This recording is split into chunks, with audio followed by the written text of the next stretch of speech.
What is up, and welcome back to 24 Minutes of A24, the podcast that takes a look at the A24 library 24 minutes at a time. I'm Ethan Simi. And I'm Ben Lawhorn. This week on the pod, we are shaking our nerves and rattling our brains as we talk about Jerry Lee Lewis, Trouble in Mind. An electrifying glimpse into the complex life and thrilling, unparalleled performances of rock and roll's first and wildest practitioner, Jerry Lee Lewis.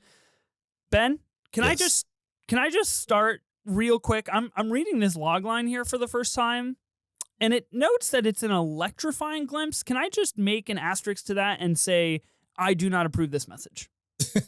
I do not fall in line with that. We'll talk about the movie, but I do not think that is accurate. You're just getting it out there early, just letting people know. I want people to know I don't stand by that take. Whoever came up with that logline, I don't agree with that person. Yeah, Mr. or Mrs. IMDb logline, that is incorrect. you screwed up. You guys need to straighten this out right now. Yeah. We are talking about Jerry Lee Lewis, Trouble in Mind. This is a 2022 documentary about Jerry Lee Lewis, a pretty renowned rock and roll artist, directed by Ethan Coen, obviously from the Coen brothers, who have directed other movies, obviously, such as Raising Arizona, Fargo, The Big Lebowski, No Country for Old Men.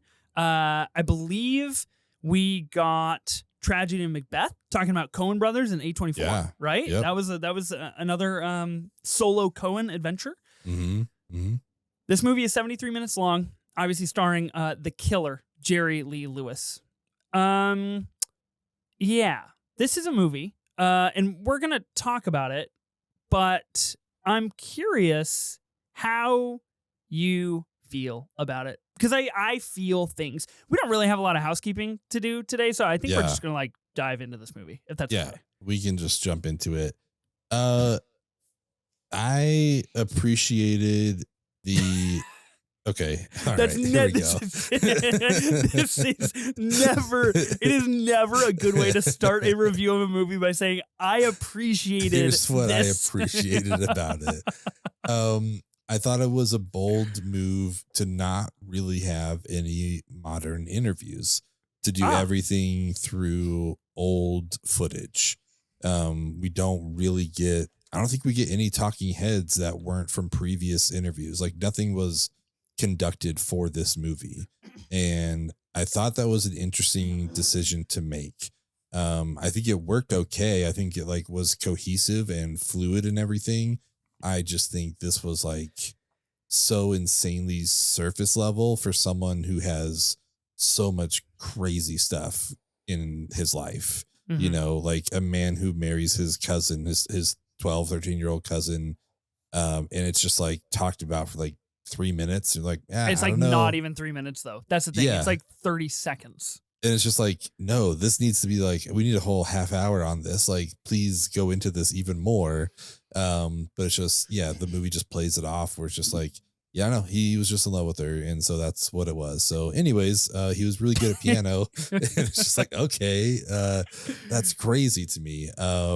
In some weird way of prepping for this, I decided to watch the movie Great Balls of Fire, which Dennis Quaid plays Jerry Lee Lewis. Oh, in this tough movie. Beat for our boy Dennis Quaid these days. Bad news. Well, I heard he's going on the JMO Patreon as of late, but we'll see what happens. I believe that. It was a tough beat for him in this movie too, though. It was not fantastic. It's so. Is it like a biopic about Jerry Lee Lewis? Yeah, it's supposed to be. It's his Elvis, his Bohemian Rhapsody, his whatever, about JerryLee Lewis. Oh, interesting. Yeah. And so my partner and I were let's watch that first. And then the documentary can tell us what was accurate, what wasn't. Number one, it is not streaming literally anywhere. You can't find it online anywhere. I even tried to find an illegal stream on YouTube and it doesn't have it. So this movie is so hard to find. Buried. At least streaming wise. Yeah. You could get it on Amazon, but I just wasn't gonna be able to get it quick enough to watch it for this, So after, I don't know, honestly, probably 20 minutes, maybe half an hour of research, I found a library that's like just about half an hour away from our house, and they had one What? copy of it, and I was like, let's go. We're making an adventure. We're going to the library. You are more unhinged than Jerry Lee Lewis. That's What wild. it seems like. And yeah, I'm now a library card holder because I didn't have one either. So yeah, this is the lengths. I hope everyone who's listening to this episode knows these are the lengths I will go to for this pod. I will drag my partner to a library to go find this movie. So we watched it. It's not great. Dennis Quaid is just like out of his fucking mind in this movie. Winona Ryder is great in it. Like everyone else is just showing up for. Sorry, everyone else is showing up for like a regular movie. Like they're all doing a great job, but Dennis Quaid is just like he's at 11, and everyone else is just like at a 7. Like they're just doing fine, you know. Can I just make a note real fast? I follow a lot of people on Letterboxd. I follow a lot of people that watch a lot of things on Letterboxd. There is one single person that has this in their watch list, and this film has been watched by one single person. That would be you. I've never heard of this movie until this very moment. I've never seen a still of this movie until this very moment, and I'm greatly intrigued enough to where I also might embark on the same adventure and go find this at the library. Like that, I care now. And I think we should start a spinoff pod that's just like bad movies. That could be fun. Bad, hard to find movies. Because I think after we watched it, we realized like, I think the people who made this didn't want anyone to see it. So that's why it's not streaming anywhere. They're just like, no one can watch this. So Elvis is in this film. Like not actually Elvis, but like someone is playing Elvis. Someone who's playing Elvis, is in this movie. Which was an interesting part because they were supposed to kind of have a feud, but it never really escalates to anything. So that was so much of this movie just didn't make sense. They do spend a lot of time though on like he married his cousin's daughter, you know, and he was living with his cousin when it all happened. And so they definitely don't shy away from it in this movie, but they don't really, I don't know. It's never really resolved or anything. It's just like, I don't know. He just was weird. And I was like, yeah, that's one way to put it. You know, like that was a real kind of strange thing for him to do. So if you can find Great Balls of Fire, I don't necessarily recommend it, but if you like just unhinged Dennis Quaid, then that's definitely the movie for you. He was just over the top for sure. Part of me wants to like burn a copy of this just so I have it in case I ever want to see it again. Cause I'm like, I don't know if I'm ever going to be able to find it. But anyways, sorry for that long sidetrack, but Great Balls of Fire, not a good movie at all. That's a great sidetrack because now I'm just going to be waiting for the movie Grid or the movie Pyramid to be like Dennis Quaid films. And I'll be like, ooh, I got one for you. And then, and then I'm going to win. So I appreciate you. I want to thank you now for the future success that you've instilled in me. You got it. Yeah. Winona Ryder, Steven Tobolowsky, any of these people that show up on the Grid, throw down Great Balls of Fire. Yeah, that's for them.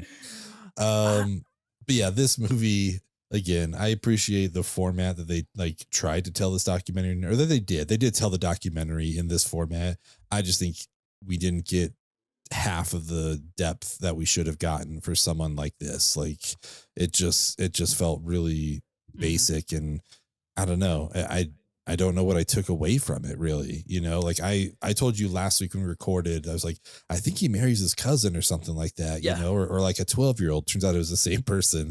But that's like also all I still kind of know about him a week later. And I've watched 2 movies about him, you know, it's like, I don't know. Like he stole, you know, music from black people and turned it into like rock and roll that made him popular. And then he married his cousin and that's it, you know, and then the end. So yeah, I don't know. Yeah. What did you think about this? I feel like I've been talking way too long. What did you think? I have never been more intrigued on this pod than right now, than this last 6 minutes where you've been monologuing about how unobtainable Jerry Lee Lewis's life story is in film form. Like it's interesting. It's interesting that you mentioned this, and you mentioned the movie Great Balls of Fire, a biopic that, again, I did not know existed. I didn't know was a thing. And when you kind of put it against this, Jerry Lee Lewis, Trouble in Mind, a documentary, I wonder, I just, a part of me really is intrigued and fascinated. I wonder if there is a certain kind of aura that Jerry Lee Lewis has and a certain story that's just uncapturable. Like it just can't, it just doesn't work on screen. I want to give these properties the benefit of the doubt, but I also I watched Jerry Lee Lewis Trouble in Mind, and I think it is quite poor. I think this movie is bad. Like I don't know really another way around it. I appreciate you for trying to like find things that you appreciated about this movie. But I will say, like, I don't appreciate how it essentially feels like a bunch of Google clips. It's like a super Google clip. It literally is a Google clip montage for 73 minutes with kind of no identifiable, at least in my opinion, the way that I saw the movie, no identifiable narrative or arc or understanding or learnings of Jerry Lee Lewis's life. Like, it literally is, hey, here's the guy. He like gets up on the piano and he plays it with his elbows sometimes and he kicks out the bench. And then here's like an interview of him like totally kind of telling people off and saying like, you have to come to Jesus Christ. Rock and roll is sinner's music. And then there's another clip of him playing Great Balls of Fire. And it's like, okay, like, I don't get this. I literally, I don't know what we're doing here. And so I keep a list on Letterboxd of all the A24 movies that I've seen. Most of them, obviously, we've covered here on the show. And documentaries are always really hard to place, kind of, you know, in the A24 library, in the echelon. Like, how do you put this against, you know, a movie like The Bling Ring or Zola or like whatever, right? Like, how do you kind of try to compare? But I've got 92 films on this list. And I'm telling you this and the listeners in hopes that it will at least identify how much I didn't like this film. I've got a pretty clear number 92, and that's The Sky is Everywhere, a movie that we've covered here on the show that is just really, truly one of the worst movies I've ever seen. An Apple TV Plus movie, I believe.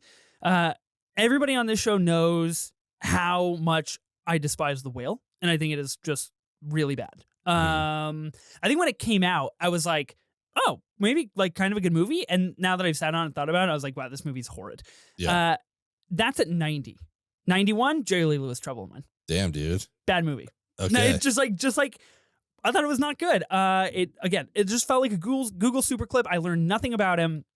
Exactly what you said. Like, oh wow, intriguing. You married a 12-year-old that turned 13 the next day, and she turned out to be your cousin. Tell me more. Yeah. No, I don't think I will. Oh, you divorced your 6th wife and you're in court because of it? Tell me more.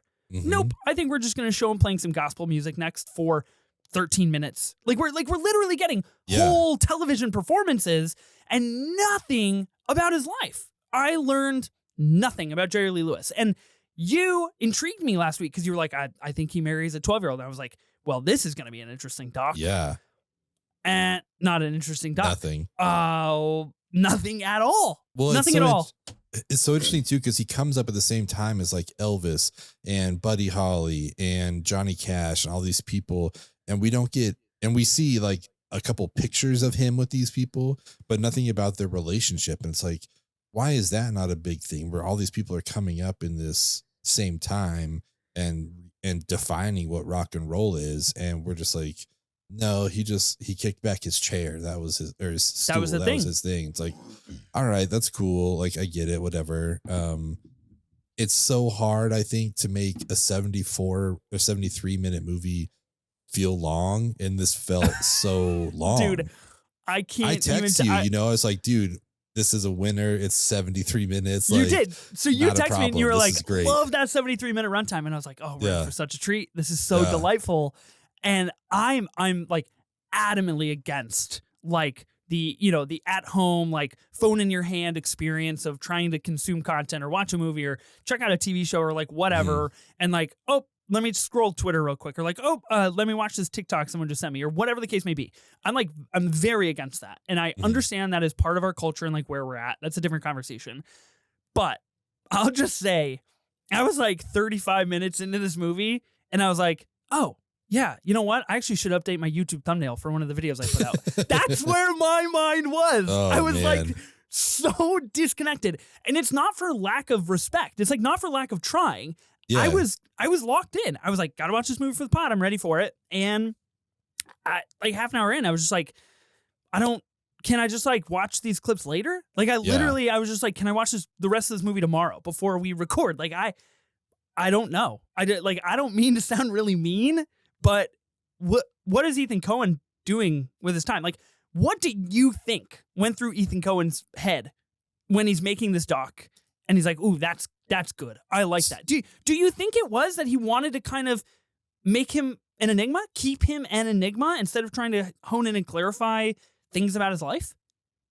Okay. So to answer that, I'll do a little backstory on what I've learned about this movie, which is that one of the producers is T-Bone Burnett, who's a pretty famous record producer.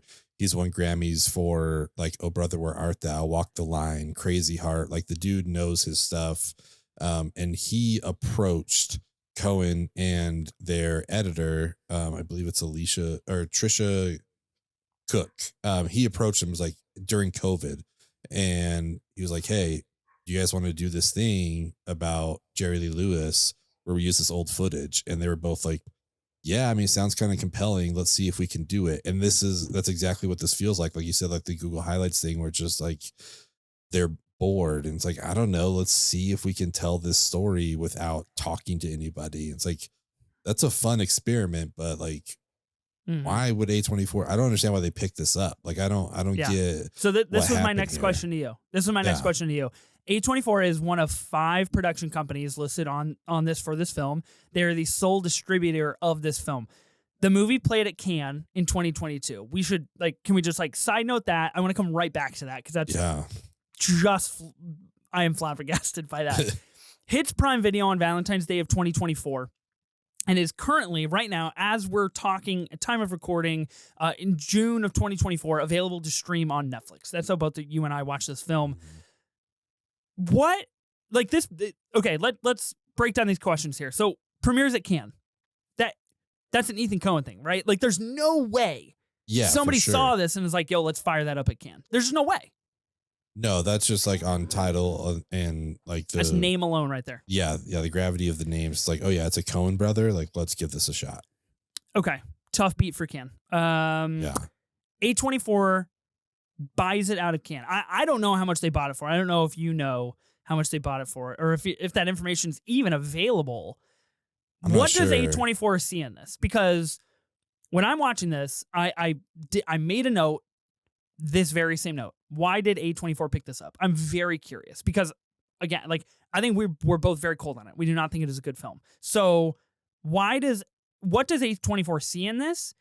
The answer for me is, as of late, and it's not a surprise for listeners of this show, A24 is definitely venturing more into the television space and the documentary space. Yeah. That's where they want to be. And those are things that they're interested in. Of course, they've done some stand-up specials. They have done documentaries in the past, but there's only 2 or 3 notable ones. Mm-hmm. And I'd say in the last couple of years, they've doubled, tripled that number. I think it is a name play. I think they see, cool, Ethan Coen, A24, good to have in the library. Let's do it. I just don't see any other reason.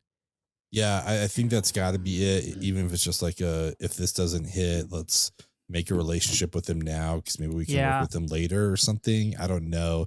And I can't imagine it costs that much, that they paid that much for the distribution rights to this. But it's so kind of interesting because this doesn't seem like an A24 thing. And it's funny that we've kind of been doing that back to back, like with Free Fire and now this, which is I don't know. This is such a weird fit into the A24 library, but I don't know. Maybe whoever was just super into docs or something, or big Jerry Lee Lewis fan.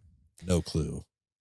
So it's not incredibly unusual that, especially a COVID movie, but a movie in general will get bought out of Cannes or Telluride or Sundance and we'll be sat on for 6, 12, 18 months even sometimes. We're seeing that right now with Dakota Johnson's new film. Just hit Prime Video a couple of weeks ago, Am I Okay? This movie came out of Sundance in 2022. And I watched the trailer for this the other night because I was like, oh, cool. I might fire this one up. And my partner watched the trailer with me, and she noticed that it had the Sundance stamp. And she goes, why does that say 2022? And I was like, well, let me tell you. And this is how distribution works. Yeah. And so it's not uncommon or unusual, but A24 and Prime Video sit on this movie for almost 2 years before they make it available to stream.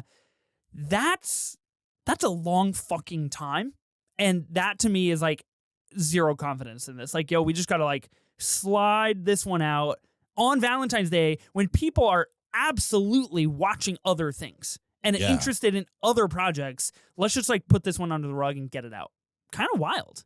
Yeah, because if they have the confidence behind it, like they'll make it move like they did with Talk to Me. Like they bought it at Sundance, but they had it out that summer, right? Like that same summer after Sundance. Yeah. Big vote of confidence. Yeah. Yeah. So if they know or think it's going to do well, they'll do that. If not, they just kind of hold on to it, which is exactly what they did. So I don't know. It's a really interesting choice for them. I don't know that it was a super successful thing, but that's probably why we haven't heard much about it. You know, that probably still wasn't a lot of faith behind it. But yeah, it's tough and it's interesting, and I think it was wise for them to not put any faith behind this movie. So it comes out.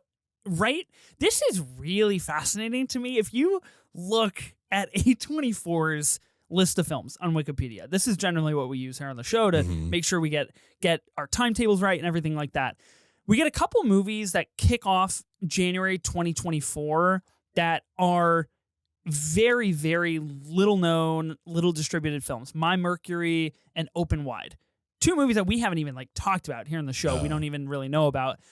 Both of those come after Occupied City, a Steve McQueen film, The Iron Claw, The Zone of Interest, Dream Center, like all these huge movies from A24 late in 2023. So we get Jerry Lee Lewis Trouble in Mind on February 14th, 2024.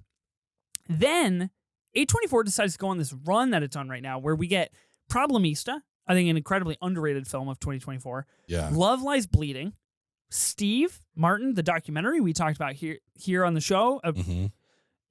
Now that I've seen this movie, a phenomenal documentary about Steve Martin. April 12th, we get Civil War. May 3rd, we get I Saw the TV Glow. And then we're lining up for Tuesday, coming up here in a couple of weeks on wide release, Janet, Planet, Maxine, Sing Sing, like huge movies. Yeah. Again, just feels like A24 was like, yo, let's slip this one out. And hopefully nobody sees or hopefully nobody notices. Kind of crazy. Also produced by Mick Jagger. Yeah. Mick Jagger. Like, I don't know. I get what he probably heard. Sorry, I'm going back through their filmography, and like January and February are really just kind of like, let's just sneak this out there. Cause like it really is. February 2022 is The Sky Is Everywhere. Oh, bad beat. Holy cow. Yeah. January. Which is interesting because if you go back to January of 2023, they release on January 20th, they released When You Finish Saving the World, a movie that they bought out of Sundance 2 years prior. So A24 has done this. They have bought movies out of festivals that they feel at the time will have kind of a good reputation and are good for their catalog. And then it seems like they end up sitting on them too long and they don't work. And so they just try to slide them into that January, February time slot. Sharper drops in February of 2023. I just shout out, good movie. That's all. Yeah, I mean, we had fun with it, but they just like, oh, let's just put it on Apple TV Plus and that'll be that. So, yeah, I don't know. That's crazy. It's crazy. Yeah. It is wild to go back into their filmography, be like, what were you releasing? Like, it's wild. There's some crazy stuff out there, man. Really interesting A24 distribution tactics. I know we talk about it all the time on this show where we're like, I don't get it. I don't even know if A24 gets it, to be honest with you. I have no idea. I don't think they've had a plan for a long time. It's just nuts. Again, like this movie should have been so much more. I mean, some of the things about, Jerry Lee Lewis, I was looking around for why A24 bought it, and someone's like, this movie should have been better because it's like, this is a guy who killed his bass player. Oh my God. Okay. Can we break that down for one fucking second? Cause literally all we get is the movie. We just get his sister on some talk show being like, he shot his bass player. And the guy's like, oh, do you think he meant to do that? And she's like, I heard he didn't. And that's literally all we get. And I was like, tell me more. That's all we got out of it. Rumor has it apparently that he maybe killed one of his wives who overdosed, but was covered in bruises and took methadone. Married his 13-year-old cousin, was kind of racist towards Chuck Berry and cheated on all his wives. And it's just like, we didn't really see any of this stuff. Like, this is like not the good stuff about him, but it's the interesting stuff about him that like we want to know about. Like, tell me more about this. I've learned more in the last 2 minutes of you talking than I did in this entire doc. Yeah. And it's nuts because they just rely on all this talk show fodder. And it's like, they're not really going to go into that kind of stuff. Like, again, like they barely hit on his wife, you know, being his cousin and all that kind of stuff. Like, I don't know. I just feel like there's so much more they could have done with this. Yeah. I just kind of don't get it. I'm just like a little perplexed. And I guess you could like, you know, benefit of the doubt, right? Like Ethan Coen being experimental, linking up with Mick Jagger, producing something about one of the greatest rock and roll artists of like his time, influential to the music scene, and trying to do so under the COVID umbrella, right? And like, what can we create? That's really cool in theory, and it just like did not materialize whatsoever. Other question I have before we kind of talk about a couple of the beats, I don't really think we're gonna do true cinema. Like, I don't really, again, just no direction for this movie, so I don't really know like what to break down. There is a moment in the movie where whole lot of shaking going on. This is a huge song from Jerry Lee Lewis. Had never heard of it until this doc. And then I heard it probably like 3 or 4 times throughout the documentary. So I'm well versed in it now. And what I do think is interesting is Jerry Lee Lewis's evolution from like rock and roll to country to gospel. He gets to this stage at his life where he pretty much devotes himself to like Christianity and becomes a pretty religious guy, and has basically the movie uses some sound bites from a conversation with Sam Reed, I think is his name, of whatever the record company that had Elvis and Jerry Lee Lewis and everybody like Sam that. Phillips, Sam Phillips, excuse me. And he's basically like, you're going to hell. You gotta stop playing rock and roll. And meanwhile, he's got some of the biggest rock and roll songs of all time. An interviewer asks him, could you picture Jesus Christ singing Whole Lot of Shaking Going On? And Jerry Lee Lewis is like, who knows? I'm not Jesus Christ, but I don't think so. So I just wanted to ask you, could you picture Jesus Christ dancing and singing to a Whole Lot of Shaking Going On? Listen, I could picture him doing a lot of stuff. And I don't necessarily want to get into that too much, but why not? If it's a good song, like who wouldn't move around to it? I think that's also another interesting thing where it's like his cousin is Jimmy Swagger, who's like he's a televangelist. Like he's like one of those religious people online who's, you know, like, oh my God, like send me money. God will thank you. Like all that kind of stuff. Like a pretty famous televangelist, one of the biggest ones, who I forgot to mention in Great Balls of Fire, played by Alec Baldwin. Sick. A1 casting. Let's go. It is insane. It is crazy. Super young Alec Baldwin. Yeah, it is nuts. So yeah, I mean, for him, like then going to gospel, because like apparently Jimmy Swaggart the whole time was like, you need to be using your music to spread God's message. And I think like a lot of people when they get older, you know, they kind of like maybe become religious, like, well, if it is true, I don't want to be fucked. So maybe I will start, you know, going to church and stuff, which is what I attribute all this to. But it's like, I don't know. I'm sure Jesus knew how to cut a rug. The guy turned water into wine. He liked to party. You know what I mean? Like, I'm sure he likes this song.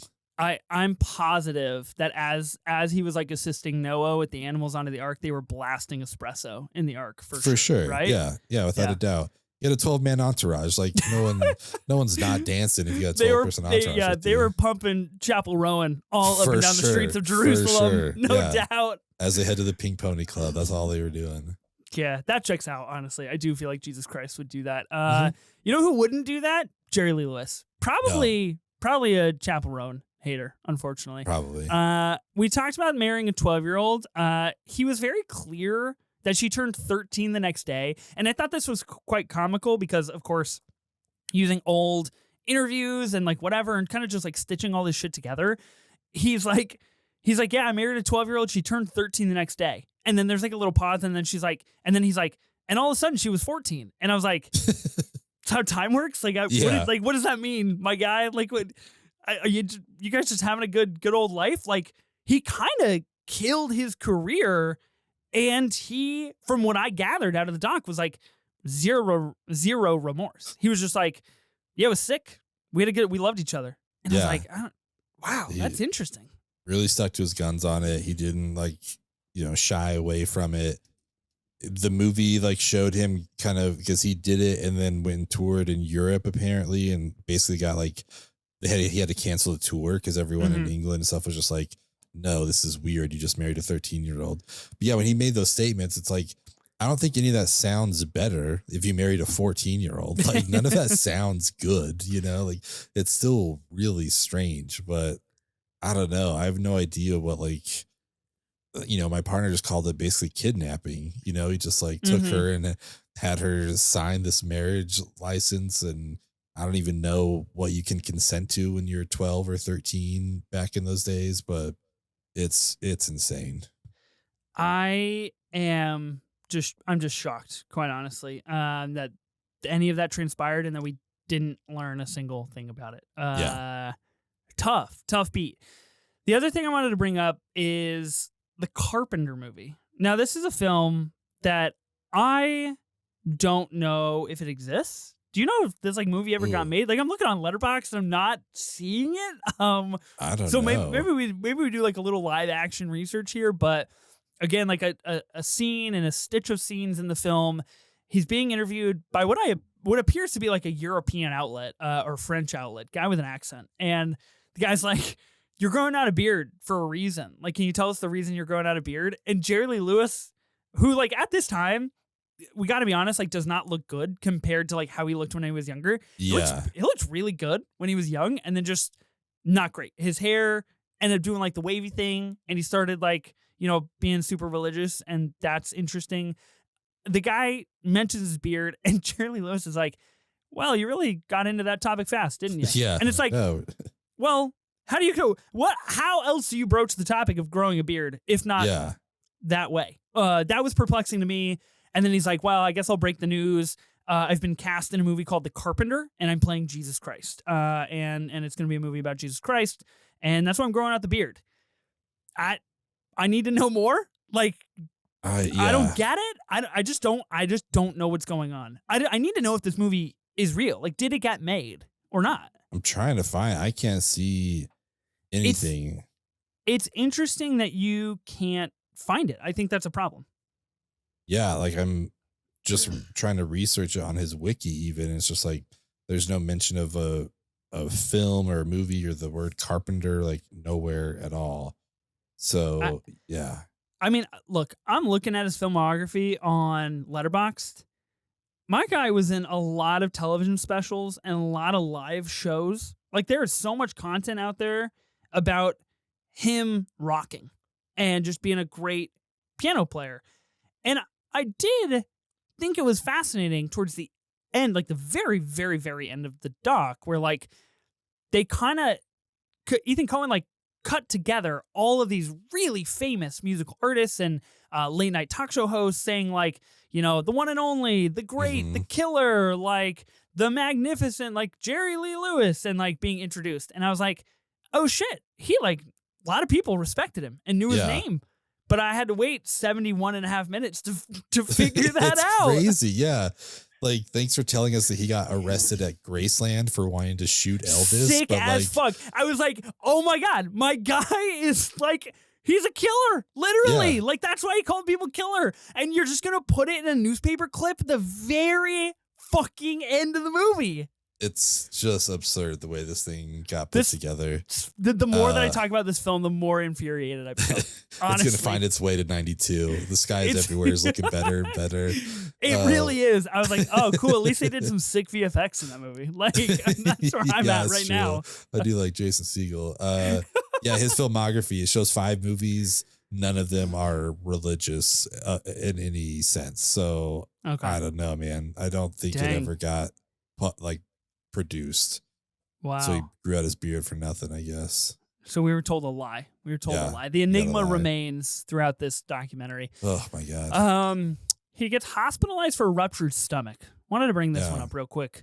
We just very cleanly, swiftly glance over the fact that he was definitely an alcoholic and probably a drug abuser. For sure. Spent about 60 seconds on that, which, you know, in terms of the film, felt very fair, of course. It seems right. Yeah, we should listen to the whole lot of shaking going on for the 4th time rather than tell us anything about this person. But let's get an entire gospel duet with his brother on the keys and just get all 8 minutes of it. That seems way more intriguing to me. Yeah, that'd be fantastic. Let's do that. So I don't know. I think unfortunately my appreciation for this film comes from being an editor, and it's like, oh man, some of the stuff they did was kind of cool, but like it wasn't informative. It wasn't interesting or anything like that. It's just like, oh, that would have been tricky to put that stuff together. That's cool, but like it doesn't make for a good movie. You know, there's a couple things I meant to mention earlier too. Like when he goes through his gospel phase, I cannot help but thinking of the film The Eyes of Tammy Faye, and just like he just felt like that. It just like felt part of that world. But I think it's really funny that we talked about While We're Young last week. And of course, Ben Stiller's character in that film making a documentary that ends up being 7.5 hours long. This is a movie that feels like it's 7.5 hours long. And I was like, I wonder if Ben Stiller's character from While We're Young could chop this up and make a little something here out of this one. Interesting connection of our two films here. Without a doubt, yeah. There is a moment where he's interviewed about this ruptured stomach, and he's talking to the guy. He's doing like a virtual interview, which like kind of kick ass for like the 1980s or whenever it's being filmed. And he's like, yeah, you know, I lost like 40 pounds and I'm lucky to be alive and all this shit. He's got a cigar in the other hand. And the TV interview is like, what's that? Is that a cigar in your hand? And I was like, oh, you're kind of a badass, my guy. Also, we didn't get to see his response. We just like moved on to the next thing. Like, I don't get it. I don't understand why. Like, what did Jerry Lee Lewis say? He's a funny dude. Like, we saw that in the interview. Is he though? Like, he probably had something. Not sure. Unsure. But like, I want to see what he has to say. Like, how does he respond to that? But yeah, we'll never know. We'll never know. The world will never know. There is one specific scene of this doc that I did want to call out. The gospel recording in 2020. We get to the very end, and, you know, I spent most of the movie being like, is Jerry Lee Lewis like still alive? Like, how are we doing? Yeah. I don't know, because I don't have my ear to the ground on Jerry Lee Lewis, to be honest. And I don't think that's a fault of mine. I think I'm in the clear on that one. You're not on Jerry Lee Lewis TikTok. It's not like on your For You page. I'm a mod on the Jerry Lee Lewis subreddit. So cool. This whole thing is a ruse. I like it. I'm deep in the Jerry Lee Lewis hive here. So we get this gospel recording, and it shows up, and I literally said out loud, like, oh, he's old as shit now. Okay, interesting. Yeah. Like, good to know. And then I was like, your voice, guess it doesn't carry with you forever. Tough beat on our guy who's you know, trying to sing gospel songs and like still come out with a record when he's like, I don't know, 95 years old or like however old he is in 2020. Yeah, how old is he? We learn that he dies in 2022 through text at the end of the film. And they're like, yeah, he had a stroke in 2020. Couldn't play piano anymore. And then he retaught himself how to play piano, and he died in 2022. And what I think is hilarious is that when we learn that he dies, it literally says Jerry Lee Lewis is now dead. That's the text we get. Yeah. And it's just like, he survived all of his legends, all the greats, like all of his friends, like all these people are listed that he outlived. And I was just like, but he's dead. And that's like what it said. And I was just like, cool, we're sticking with the tone of like, who gives a fuck about what we're doing? Yeah, it felt like a placeholder text, and it's like, did you guys forget to change this later? Did you not go back and edit this? Like, oh, we need to like make this sound nicer, but not just like, yeah, then he died. Like, okay, cool, thank you. I don't know. Brutal, man, brutal. Can you imagine being married 7 times? God, I can't. 7 times. I think he was married 3 times by the age of 22. If I'm not like, if I'm remembering that correctly from the text that it says at the end. Yes, yeah. That's when he married. The 3rd marriage was to the cousin. Oh, okay. He was like, this is better than the prior 2. That makes sense. Yeah, exactly. So it's like, we got to keep it close to home. Know what we're working with here. 3rd time's a charm, you know. This is what it is. So damn, dude. 7 times? 7 times. It sounds tiring. It sounds tiring at that point. Yeah, like it's just for sure. Why do you think? Like, why do you think he would marry so many times? I mean, his last marriage was when he was 77 years old. Like, that's when he married her. Dang. I was like, I don't know. What are you doing? Like, Need someone to play canasta with? That's what I'm saying. He just needs a pal. Like at that point, just like hit up a TikTok page or a subreddit, like find a person. You know what I mean? Like someone find to tell his stories to, I guess. Like, hey, I did this. Like, all right, cool. Like, I don't know. I think our guy should have started a pod. That's what he should have done. He would have been a great podcaster. He would have been a great pod guy. So many stories. We'll never know. And we definitely don't know from this doc. It's possible. I respect that he was such a cool rock and roll player. I think what I've seen of him in this documentary, it looks cool. It looks like he had a good vibe going on. Other than that, I can't really tell you a whole lot about Jerry Lee Lewis, and I think this movie is quite bad. Yeah, I'm with you. I think my favorite line from this movie was from Bob Hope, who said something along the lines of, congrats to Jerry Lee Lewis. He just became a father.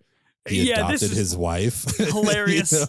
It's like, damn, dude, like people were roasting him hard back then. Like that's fantastic. So dude, but our guy like stuck to it. He was like, I don't care. I'll do it. And then he had to alter and evolve his music to be like, wow, I'll come back as a country singer. And which is like really interesting to me. It's really fascinating to like redefine your career and come back after something that's so weird and really quite like a bad thing to do. Yes. Self-sabotage and like become successful again and like top all the charts.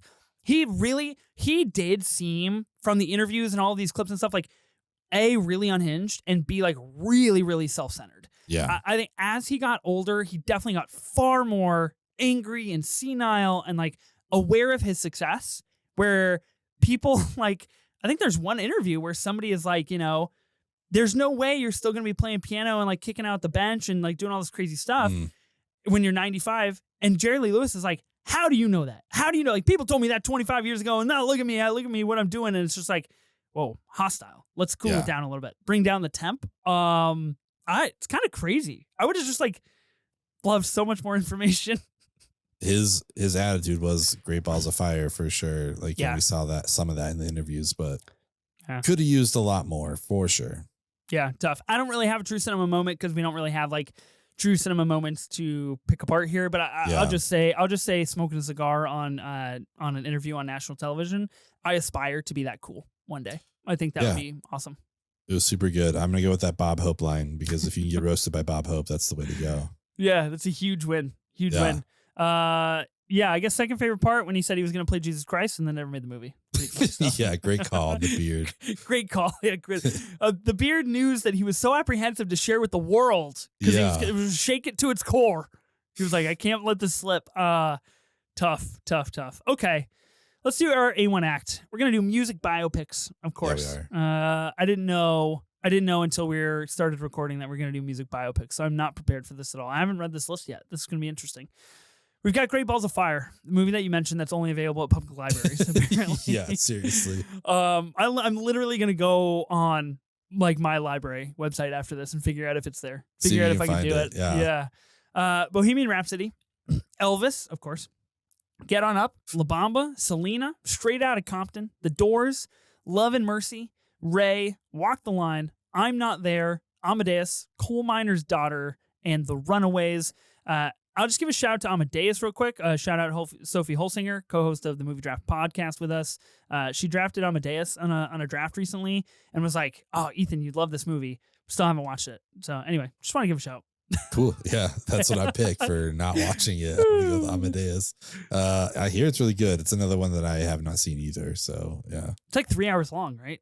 Yeah, no good movie is 3 hours long. Fuck out of here. That's good. Okay, I walked into that one. I'll give you credit for that. I set myself up for the slander, the absolute slander. Based on this list, no, I can't do it. You got to pick one. I gotta go off list here. None of these are appealing to me. Okay, I'm gonna mention two. One. Oh, I got one, but go ahead. I thought of one. Do you want to say it in case I say it? Nope. I want to see. Okay. Well, the first I'm going to mention is one that I enjoy and one that the person who starred in it denies that it's about them, even though it like 100% is. And that's a movie called 8 Mile. I love that movie. A movie I've been trying to watch for a long time because I'm an Eminem guy. I like M. And I feel like I'd check it out. One of the best things. So there's a lot of battle rapping in this movie. The big face off is against Captain America, Anthony Mackie, which is kind of fun. That's fun. But one of the behind the scenes of the Blu-ray is that in between takes, he would literally battle rap just people that were in the crowd that wanted to come up and battle rap him. And I'm like, that's kind of sick, actually. Awesome. That's so cool. Yeah, they showed some of like the actual raps. It's like, God, the dude's just fucking smart. He's so good at this. So I love 8 Mile. But one of the best biopics I've seen recently is called Weird, the Al Yankovic story. And did you ever watch that? Did you see that? I did. I had a good time with that movie. I thought it was great because it stayed true to who Weird Al is, and it was a parody of biopics. I thought Daniel Radcliffe was awesome, and yeah, the movie itself is just like it's good. I enjoy it, but it's just I love that they didn't actually try to tell his story, that they just like made it bizarre and crazy and just everything that we associate with Weird Al. So those are gonna be my 2 picks. Yeah, I like that. And Weird, the Al Yankovic story had a nice little moment in time where it like kind of came out on like the ending cusp of COVID, I feel like. And people were like, this is like a good movie. We're back to like good movies. And that was pretty fun. But they only released it like on Roku or something, right? Like, wasn't it some weird? Oh, something super weird. Some weird platform. I think it was Roku. And I was like, oh, sick. Like, it's kind of an adventure to like go find this new movie because I have to log in. I have to make an account. I have to make sure I cancel my membership. Like I'm doing all this work for one flick. That did actually end up getting a physical release, which I thought was really, really cool. Nice. Let me ask you a question real quick before I do mine. Michael Jackson biopic supposed to come out next year? ? I think. Yeah. I believe Coleman Domingo is in it, and it is starring one of Michael Jackson's. Nephew, right? Yeah, I believe his nephew. It is reported that I believe Sony, like whoever is producing it, Lionsgate, I think, are saying like this is without a doubt going to be their biggest movie of all time, which is like, whoa, like that's crazy. Do we think it's going to be good? It's hard to tell, like whether or not it's going to be good. I don't know, but I'm curious if people are going to show up because I mean, Michael Jackson is the biggest pop star we've ever had in the world. Like bigger than Taylor Swift is right now, bigger than Beyonce. Like Michael Jackson was just the literal king of pop. And I'm curious how many people under my age give a shit about him. You know what I mean? Like people that are either young millennials or Gen Z, like, do they even fucking care? Would they show up for it? I don't know. So I'm curious. It's a bold move or a bold statement to make, I guess, to say the very least. It's like, oh yeah, this is gonna be our biggest movie ever. Because if all his fans show out, I could totally see that. But like, is it gonna be good? I don't know. I don't know, man.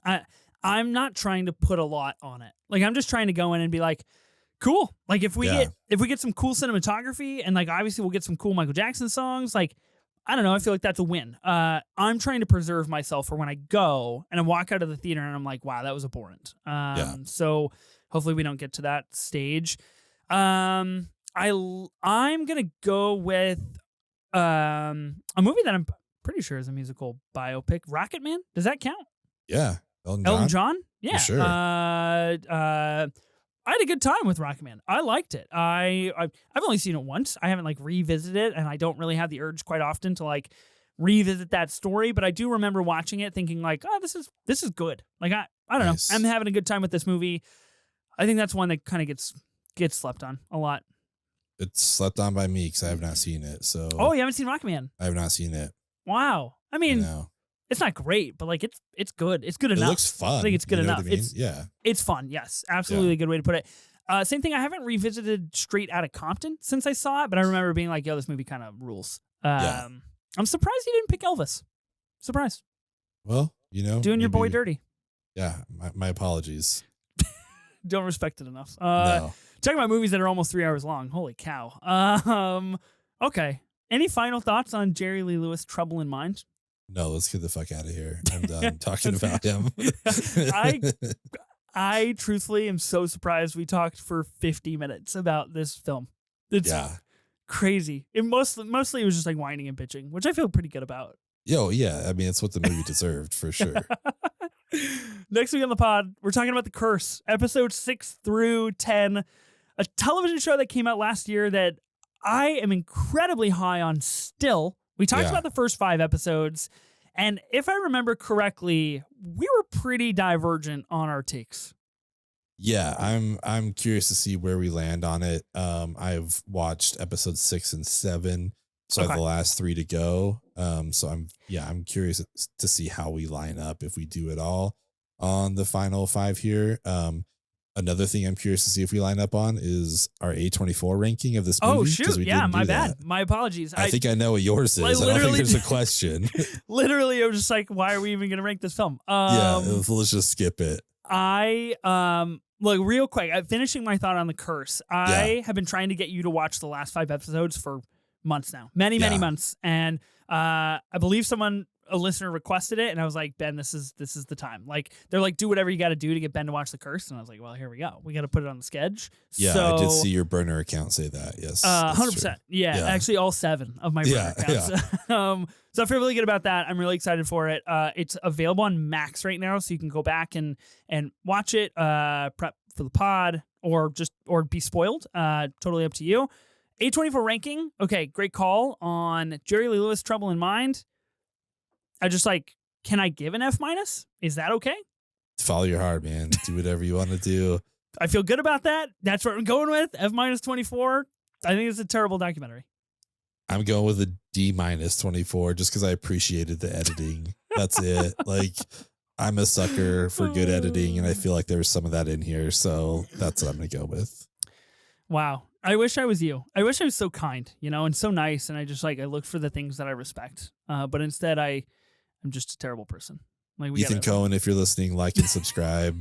I didn't give you an F-24, please. So. Ethan Coen, if you're listening, this is nothing about a personal attack on you. This is just about the movie you made. So let's just do better things, my guy. Let's just apply our skills in a better fashion. We'd love to have you on the show, and we hope that can come true one day. Next week we're talking about The Curse. It's gonna be fun. I'm excited. Yeah, it'll be good to get through it. Let us know what you guys thought about Jerry Lee Lewis, Trouble in Mind, if you watched it. Also, let us know what you thought about Great Balls of Fire. If you were somehow able to find it, go to your library and watch it, and please let us know. We're on Twitter and Instagram at 24 Minutes of A24. We're also on YouTube, where you can watch us talk about these things from the A24 library. I was like, I don't know. I was going to say these good projects. Things. I was like, these stuff that we watch. Sometimes it's really good, and sometimes it's not. But you can support us on YouTube if you'd like to do that. So thank you, everyone, for watching and listening. We really appreciate it. I am Ben Lawhorn. And I am Ethan Simi. Spring break forever, bitches.